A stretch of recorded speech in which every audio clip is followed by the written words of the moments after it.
Hello， 大家好，歡迎大家翻到我攝影獨白 channel。呢個 channel 主要係講攝影文化藝術技術，仲經常講相機嘅。嗱，今日繼續同大家講相機啦，即係大家中意聽啊嘛。講啲咩呢？講 Nikon 啊。點解講 Nikon 啊？因為我連續出咗2條片講 Canon，竟然冇乜人睇喎。咁啊冇辦法啦，出黃牌講 Nikon 啊。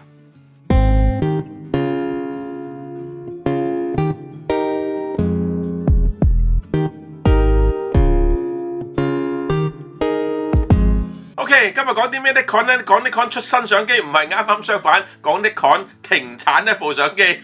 係啊，有部 Nikon 猛機今日發現佢停產咗即係停止銷售啦 ，discontinue。OK， 邊部相機 Nikon 猛機今日呢個 discontinue 啦 ？OK， 留言估下睇你估唔估到？OK， 真係犀利啊！呢部機Nikon D6 啊。OK，D6 係一部生不逢時嘅相機。即係冇辦法，我只能夠咁話佢生不逢時相機。OK， 各位如果你買咗 D6 嘅話，留言打下招呼啊。OK， 我恭喜你呢部相機更加收藏價值㗎啦 ，discontinue 啊嘛。OK 嗱，最近嘅消息傳出咧 ，Nikon 已經喺網站嗰度咧就宣布呢個D6 discontinue 啦，即係啲補唔到貨啦，冇啦，以後唔再買啦即係 Nikon 都唔能夠同我補單啦。坦白講 ，D6 咧應該嗰個生產咧已經停咗一段時間㗎啦，咁啊所以而家連出貨都冇得出啦，咁咪 discontinue 咯。嗱，呢部相機咧個壽命相當短啊，2020年推出到今時今日只係5年時間啫。作為一部頂級相機，5年就 discontinue 真係相當快啊！咁啊代表咗 Nikon 單鏡反光相機咧一部咁輝煌旗艦機咧就結束啦，5年壽命宣布終結啦。呢個消息一出咧，我坦白講作為 Nikon 嘅粉絲咧，我哋真係有啲唏噓嘅。點解啊？因為 D6 象徵嘅意義唔單止係佢 discontinue， 亦都係 Nikon 單鏡反光相機嘅 discontinue。冇辦法啦，即係佢呢部相機咧，即係俾我諗起當年好似冇耐之前嗰個 Nikon 菲林時代嘅 F6咁樣結束。喂，真係唔係好耐嘅啫，知唔知啊？嗱，我講落你就知道啦。點解今日我攞住 D6 同 F6 一齊講呢？而家兩部相機，大家知唔知佢哋嘅共同點係乜嘢？第一，兩部都係頂級相機，都係頂級機啊。第二，佢哋都係代表兩個時代嘅結束。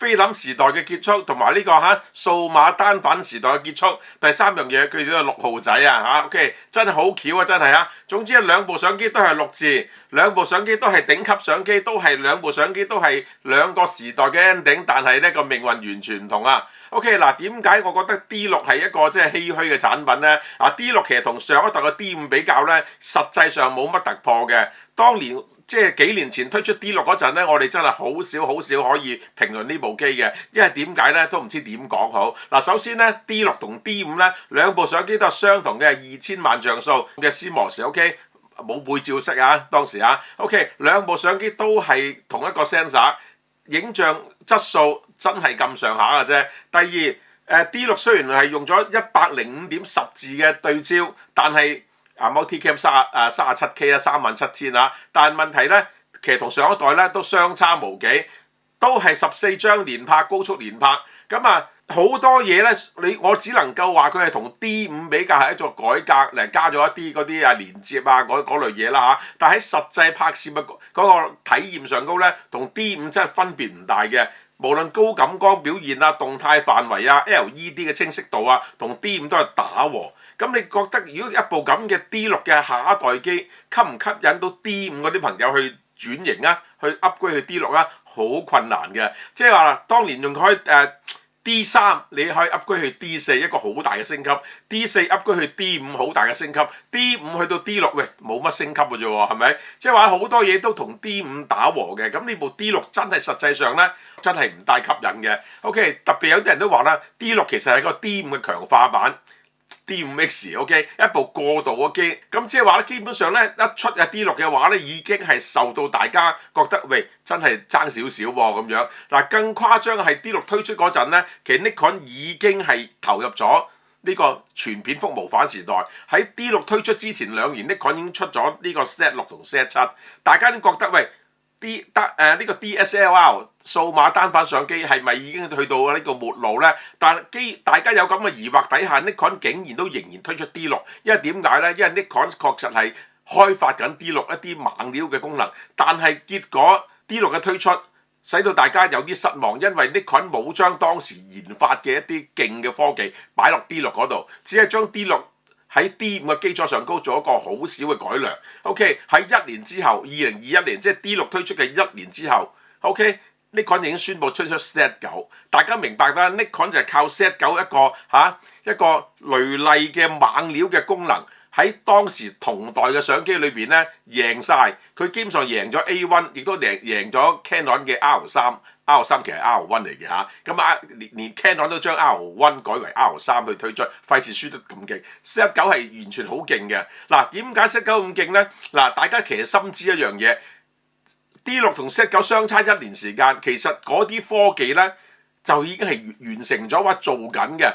D6 其實可以係勁好多嘅，但 Nikon 冇，Nikon 閘住咗，將一啲勁嘅科技留俾後來1年之後嘅 Z9 出。所以 D6 嘅話咧，有啲嘢真係沿用於 D5 就算㗎啦。好似 Z9 咁樣，1年之後嘅機竟然可以用到呢個4500萬像素嘅堆疊式 sensor， 但係呢個 sensor 冇俾到 D6。留翻俾 Z9，OK， 全電子快門，最高連拍到120張，當然呢個係縮細個影像啦嚇。咁但係影到8K 片，但係你睇翻去呢個 D6 咧，完全冇咁嘅氣勢喺度，作為頂級機喎。加上呢個Z 系列嘅機 Z9 咧，有 AI 嘅追焦技術，呢樣嘢亦都係 D6 做唔到嘅。大家其實都知道啦，Nikon 冇可能喺 D6 推出之後1年之間做到部 Z9 出嚟嘅。啲科技就喺台面㗎啦，未砌掂咁解啫。但係應該有啲嘢可以擺喺 D6 嗰度㗎嘛。但係 Nikon 冇咁做到，所以咧當時 Nikon 企喺全力將嘅所有力量、最高嘅科技留翻俾 Z9，一鳴驚人。所以咧 D6 咧 Nikon 已經知道啦，係一部唔長久嘅相機，所以就冇將啲勁嘅嘢擺落去咁解嚇。甚至我覺得係因為咁而壓低咗 D6 本來應該有嘅科技。沿用 D5 就算數啦，好多嘢都係點解咧？留翻喺 Z9 一次過推出，唔使漏咗料嚇，使到 Z9 有一種爆炸性 ，OK。所以咧 D6 俾人覺得佢嗰個履行咗完成佢數碼單反時代嘅最後任務，出埋俾大家5年就玩完啦嚇。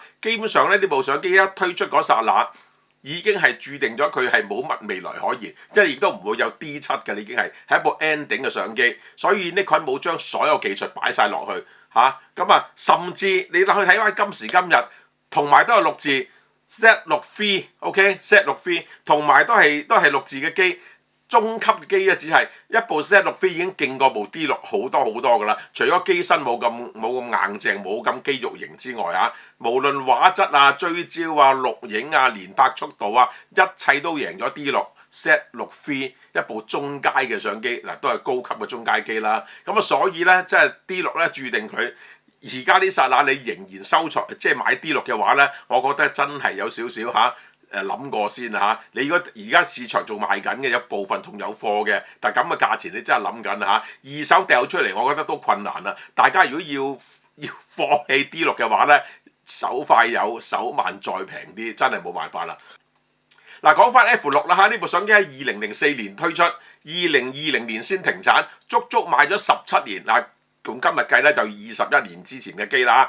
你睇下2004年出呢部機，竟然延續到17年之後先宣布 discontinue。佢 discontinue 嗰日咧就係啱 D6 推出嗰日，即係 F6 啱離開個舞台，就 D6 上場。你諗下，但係 D6 只係賣5年，上一部賣17年，你諗下爭幾遠啦嚇？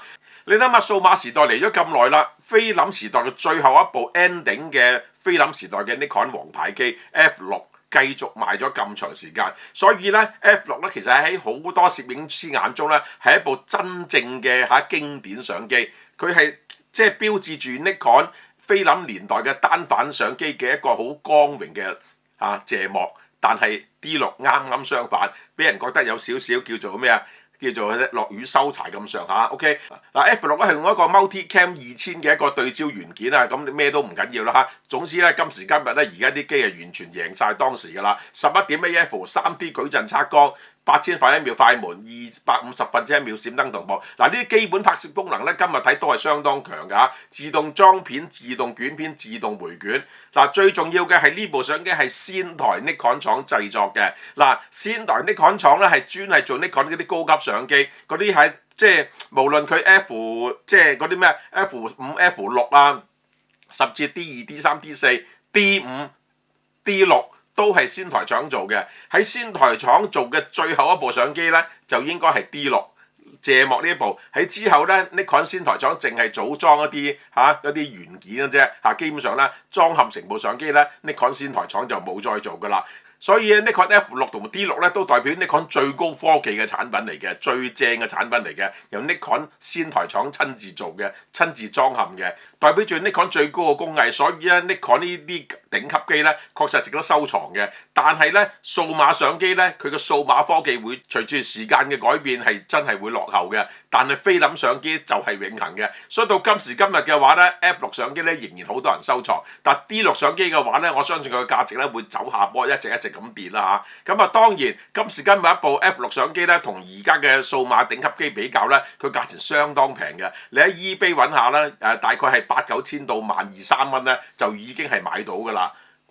所以咧，到今時今日，你如果想收藏一部頂級嘅代表一個最高科技、最高工藝嘅菲林單反嘅話咧，非 F6 不可。OK， 咁至於呢個 D6 點樣咧 ？D6 值唔值得收藏咧？嗱，我俾大家嘅意見嚇，D6 而家價錢都相當貴，仍然相當唔值得買嘅，3萬幾蚊港紙。我覺得今時今日你買 set 係好好多㗎嚇。咁雖然佢停產，我真係覺得 D6 咧冇一個好正嘅收藏價值，等於之前嘅 D5、D4、D3、D2、D1。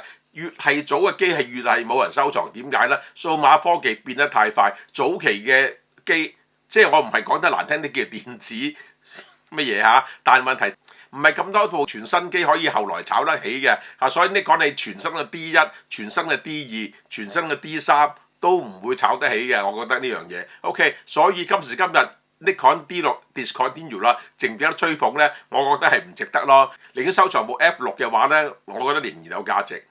OK，咁呢條片分享到此為止啦。OK 啦，各位留言講下，如果你係有下多餘嘅資金，啲錢使唔晒嘅，呢剎那你會唔會買部 D6 做收藏咧？佢 discontinue 咯喎嚇，買部全新擺喺度，會唔會擺幾年會升值咧？大家留言講下。OK，呢剎那喺 eBay 都仍然揾到啲品質相當好嘅 F6 啲收藏家收藏到今時今日嘅，但係都仍然賣緊8,000零到11,200,3嘅啫。你覺得值唔值得買咧？不過俾個 tips 大家 ，OK 啊 F6 都仍然好高價值，但係 F5、F4咧已經相當平啦。F3、F2咧即係大 F 嗰啲咧，已經跌到落去嘅價錢咧就相當低啦。OK， 所以咧收藏相機保值咧呢個係神話嚟嘅啫。OK， 所以咧你為咗興趣，你喜歡嘅話你就買部嚟供奉下就 OK 嚇。你打算揾佢嚟升值嘅話咧，我覺得比較困難咯。好嘛，呢條片分享到此為止。OK， 嗱咁畫面上高咧就唔賣廣告啦。點解咧？我供應商最近放假。OK， 咁放假完咗我先賣廣告啦。呢段時間嘅話我唔會賣廣告㗎啦。OK， 咁但係記住一樣嘢，我除咗呢個攝影獨白 channel 咧，仲有一個叫做